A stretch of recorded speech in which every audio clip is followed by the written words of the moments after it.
మరి ఈ రోజున మనం ఏ ఏ కార్యాల్లో గత సంవత్సరంలో వెనకబడ్డాం, ఏ ఏ కార్యాల్లో ముందుండం, ఏ ఏ కార్యాల్లో ఎంతవరకు సాగాం, మీరు ఒకసారి ఆలకించండి.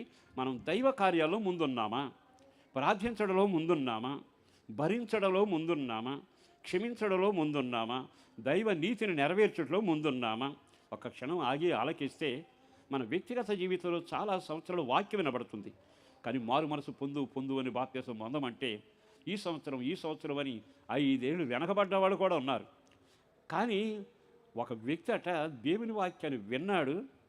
అని వినగానే ఏమన్నా తెలుసా? అయ్యా, నీళ్లు కనపడుతున్నాయి, నాకు బాప్తిసం ఇవ్వటానికి ఆటంకం ఏమి అని వెంటనే బాప్తిసం పొందాడు. అంటే దేవుని చిత్తం నెరవేర్చడానికి అతను ముందున్నాడు. ఆత్మ అతను అభిషేకించింది, దీవెనతో నడిపించింది.